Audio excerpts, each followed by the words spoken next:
Parque, o Flamengo veio aí de São Paulo e pá!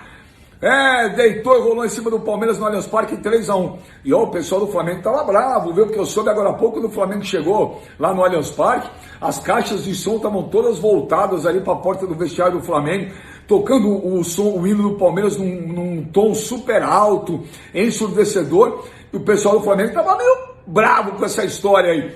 Mas olha, o primeiro tempo, o Palmeiras jogou muito bem, apesar que não pode deixar o Michael com aquele tamanho, então fazer gol de cabeça, hein, gente? Que é isso? Tudo bem, o Michael jogou muito, o Michael na mão do Renato Gaúcho está jogando muita bola, mas não pode. No segundo tempo, na minha opinião, não sei de vocês, o Abel Ferreira matou o Palmeiras com aquelas 3 substituições, tirar Danilo, Wesley e o Rony numa tacada só, o Wesley jogando muita bola. Mas aí o Flamengo mostrou que mesmo super desfalcado tem o melhor elenco do Brasil, disparado, e o Palmeiras pagou a conta hoje. Mas aí o que o Flamengo teve mais que o Palmeiras? Teve mais conjunto, mais time, estava mais preparado para o jogo? Ou essa questão do protagonismo que o Zinho falou? O Palmeiras não entrou para decidir o campeonato? Você acha que faltou isso, Fábio? Não, deveria ter entrado, né? Com esse perfil, com essa vontade de enfrentar um adversário direto pelo título brasileiro, mas que vinha com muitos problemas, né? Eu acho que muda um pouco o panorama do jogo. O Palmeiras começa um pouco melhor, faz o gol, mas sofre um gol muito rápido, né? Então, sabe aquela ducha de água fria mesmo que a gente fala?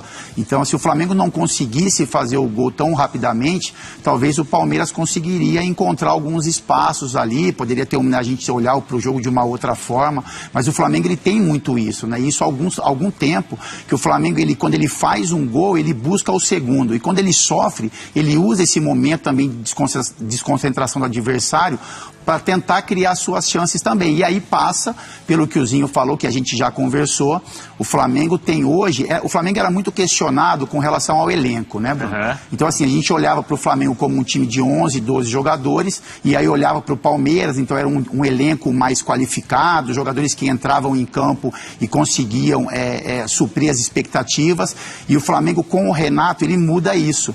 Então, o Flamengo hoje, ele não tem só 11 jogadores, ele tem um elenco qualificado. Então, ele tem uma boa dupla de zaga, mesmo sem o Rodrigo Caio, o Gustavo Henrique e o Bruno Viana estão tendo boas atuações.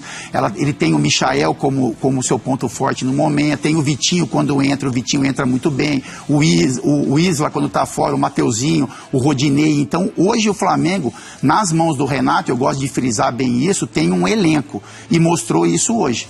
O Flamengo mostrou que tem um elenco qualificado e não só 11 jogadores. Só eu queria completar um pouquinho do Michael, a gente vai falar bastante sobre ele, mas o Michael, assim, ele nos encanta, porque mesmo jogando bem ou mal, pela história de vida dele, e eu sempre falei isso, eu admiro muito, ele parece que é sempre o último jogo da vida, né?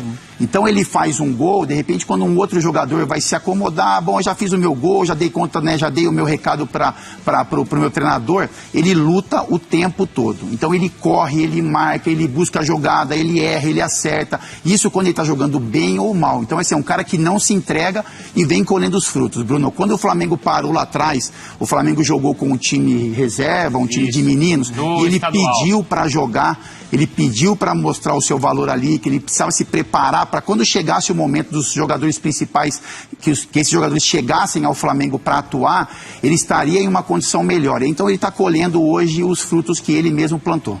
Ô Zinho, eu vou perguntar já para você de quem que você esperava uma atitude diferente no Palmeiras, tá? Mas enquanto você vai pensando aí, eu vou chamar a Bibiana Bolson porque ela...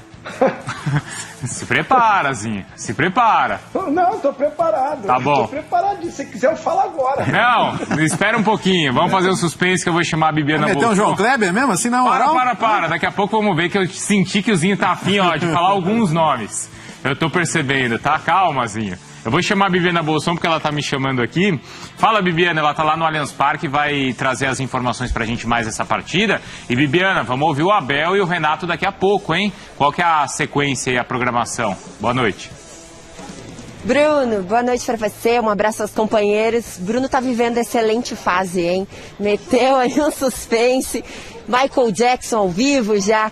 Parabéns, amigo, você merece. Bom, então, a gente teve esse jogo que eu acho que a leitura de todos vocês aí acaba complementando muito do que a gente viu aqui no Allianz Parque. Depois de 2 semanas de treinamento que foi muito intenso para a questão tática, técnica e mesmo para a questão de recuperação física dos jogadores, a gente viu um Palmeiras bem diferente no segundo tempo. No primeiro tempo até a gente conseguiu ver essa competitividade e um Palmeiras que buscava maior oportunidade. Agora o segundo tempo já um Palmeiras mais entregue, digamos assim. E aí me chamou bastante atenção que todas as perguntas aí da coletiva de imprensa, portanto até a visão dos nossos colegas enquanto jornalistas, todos foram nesse sentido com relação às substituições, que chama atenção também. A gente tem a saída do Wesley, que é um dos principais jogadores dessa opção, né, de começar com o Wesley ali fazendo um trio, digamos assim, junto com o Dudu e mesmo com o Rony. Aí o jogador tá bem, faz o gol e sai no segundo tempo. E depois mesmo a questão da substituição, de colocar a saída do Piquerez para ter um jogador que não é de origem um lateral, dando maior oportunidade também ali para o Flamengo pelos corredores. Então, mais do que essa questão muito tática que ficou abaixo hoje quando a gente olha para o Palmeiras, eu tenho propriedade para falar isso porque tenho acompanhado todos os dias os treinamentos, conversado com fontes, uma questão também de desconcentração desse time. E foi até o que o Gustavo Gomes falou aqui na saída, e já levou essa questão da disputa do Campeonato Brasileiro e mesmo da Libertadores para uma questão matemática. Libertadores, claro, voltando à concentração, tendo a possibilidade aí diante do Atlético Mineiro. Mas quando ele fala do Campeonato Brasileiro, ele fala, enquanto tivermos chances matemáticas, a gente segue, tem que focar e tem que dar continuidade, mas hoje faltou concentração. Então, muito dessa falta de concentração e mesmo de uma leitura um pouquinho mais profunda, se a gente for olhar, dessa diferença dos elencos. O Palmeiras sente muita dificuldade na lateral direita. Hoje, claro que a gente não precisa aqui demonizar o Marcos Rocha, mas muitos dos erros do Palmeiras passaram pela lateral direita também. A falta lá do homem de referência, do centroavante ou de um atacante mais eficiente.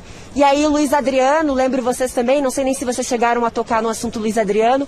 Luiz Adriano que foi tão cobrado de certa forma pela torcida, e o Abel foi muito questionado por que o Luiz Adriano não vinha tendo oportunidades. Depois a gente soube que era pelas questões físicas do jogador. Hoje ele tem a oportunidade